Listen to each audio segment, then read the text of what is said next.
అభ్యుదయం పేరుతో పోలీసు శాఖ మాదక ద్రవ్యాలపై అవగాహన సైకిల్ యాత్ర చేపట్టింది. ఈ సైకిల్ యాత్రకు టెక్కలిలో ప్రజలు, విద్యార్థులు ఘన స్వాగతం పలికారు. స్థానిక యువత, విద్యార్థుల సహకారంతో టెక్కలి సీఐ విజయ్ కుమార్ ఆధ్వర్యంలో అభ్యుదయ డ్రగ్స్ అవేర్నెస్ ర్యాలీ ప్రారంభమైంది. వివేకానంద విగ్రహం వద్ద Tekkali DSP Lakshmanarao, Kotabommali market committee chairman Seshagirirao cycle ర్యాలీకి స్వాగతం పలికారు. డ్రగ్స్ వాడడం వల్ల తలెత్తే పరిణామాలు, పిల్లల గురించి తల్లిదండ్రులు తీసుకోవాల్సిన జాగ్రత్తలను తెలియజేస్తూ సైకిల్ యాత్ర సాగుతుందని టెక్కలి డీఎస్పీ లక్ష్మణరావు తెలిపారు. టెక్కలి పాత జాతీయ రహదారి మీదుగా అంబేద్కర్ కూడలి వరకు ఈ సైకిల్ ర్యాలీ జరిగింది. నుండి ఇచ్చాపురం వరకు నిర్వహిస్తున్నటువంటి ఈ అభ్యుదయ సైకిల్ యాత్ర ఈ రోజు టెక్కలికి విచ్చేసిన సందర్భంగా వాళ్ళకి సాదరంగా స్వాగతం పలుకుతూ,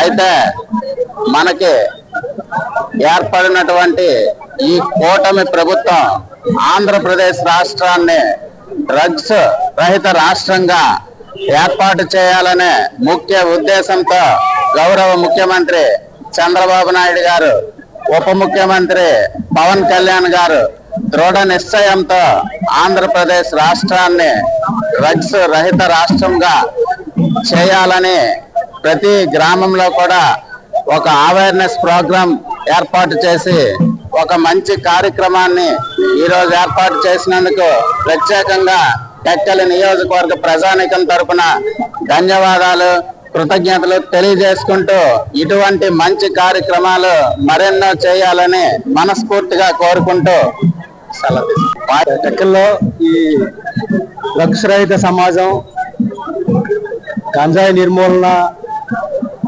మరియు ఇతర డ్రగ్స్ పదార్థాలని నిర్మూలించే ఉద్దేశంతో సైకిల్ యాత్ర మన గ్రామం వచ్చింది. మెలియాపుట్ నుండి మన టెక్కలు రావడం జరిగింది. ఈ టెక్కల్లో మన వివేకానంద స్టాట్యూ నుంచి పాత బస్ స్టాండ్ వరకు కూడా సైకిల్ ర్యాలీ గ్రామ పెద్దల సహకారంతో, తర్వాత బ్రేక్ ఇన్స్పెక్టర్ గారు, మన తర్వాత టెక్కలి సిఐ గారు విజయ్ కుమార్, సిబ్బంది అందరూ, తర్వాత విద్యార్థులు, పుర ప్రముఖులు, పుర ప్రజలు అందరూ కూడా సుమారు ఒక 5,000 మంది ఈ సైకిల్ ర్యాలీలో పార్టిసిపేట్ చేస్తున్నారు. ఈ సైకిల్ ర్యాలీ ఉద్దేశం ఏంటంటే మత్తు పదార్థాలు జోడికి పోవద్దు, గంజాయి నిర్మూలిద్దాం,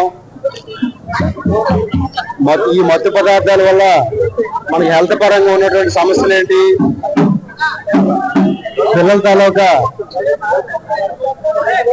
వాళ్ళ భవిష్యత్తు పరంగా ఉన్నటువంటి సమస్యలు ఏంటి, వీటిని ఏ విధంగా కట్టడి చేద్దాం అనేటువంటి దృఢ సంకల్పంతో గత నెల పాయికరేపేటలో ప్రారంభమైనటువంటి ఈ సైకిల్ యాత్ర ఇచ్చాపురం వైపు వరకు కూడా ప్లాన్ చేయడం జరిగింది. టెక్కల్లో ఈ